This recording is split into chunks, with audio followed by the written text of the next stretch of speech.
You're not on fire, you're lukewarm. And a lot of it is because they're rich. You see it in the next verse, verse 17. He says, you say, I'm rich.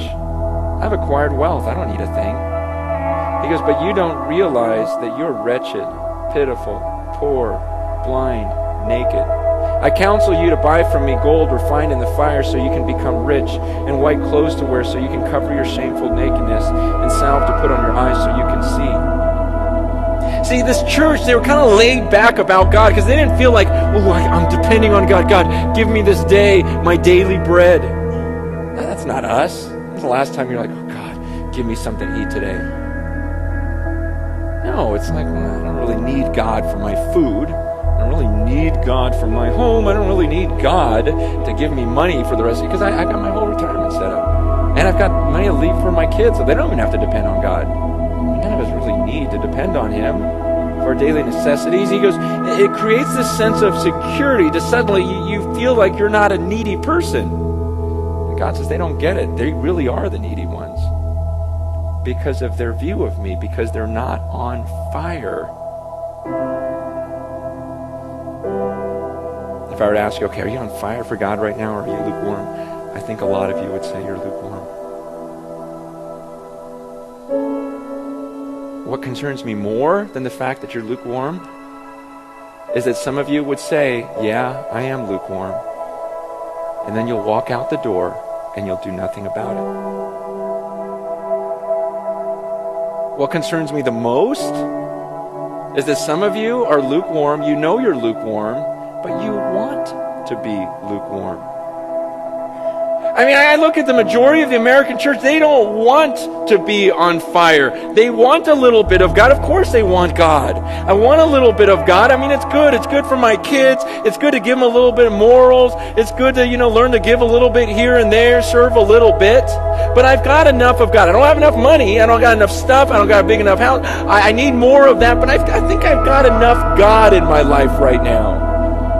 And it's crazy. Not only are you lukewarm, but that's the goal. You're lukewarm and you're loving it. And you hate for anyone to challenge you to be on fire for God. People have asked, well, does it necessarily mean that if I'm lukewarm, that I'm going to hell?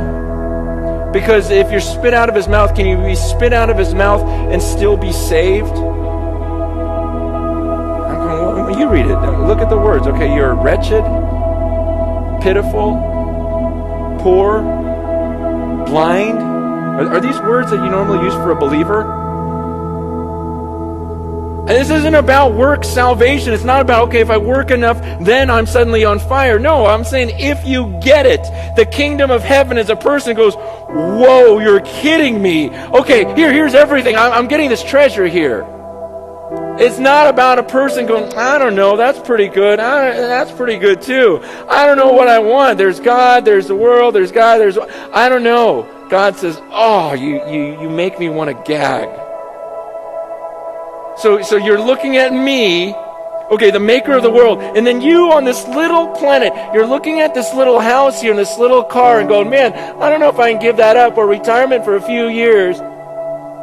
And you comparing me, the creator, the one who made the whole world, who spoke it into existence. And you're going, ooh, I don't know if I can give up this little thing on this piece of dirt for Him. He goes, that makes me sick.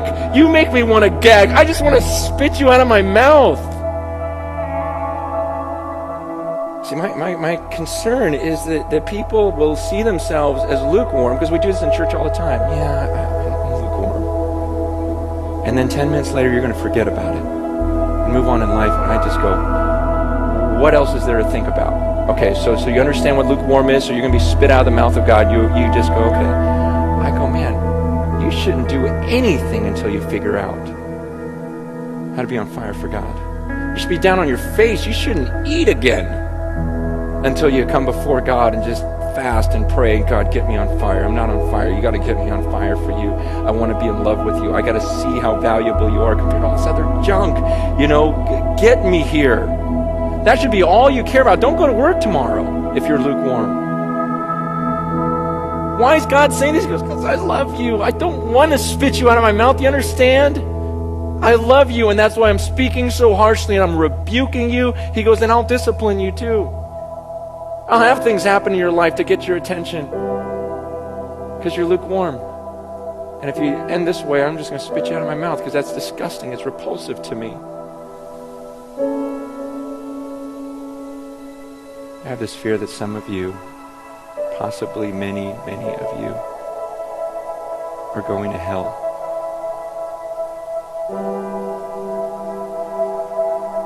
It keeps me up at night.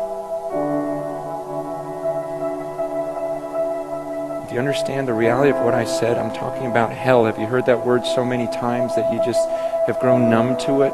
Eternal punishment. I sure hope you don't see this as, well, Francis is up there judging the congregation saying he's saved. I'm not saying that. I'm saying I'm willing to bet some of you would leave this room and say it about yourself that you are lukewarm, meaning you're going to be spit out of the mouth of God and cast into the fires of hell.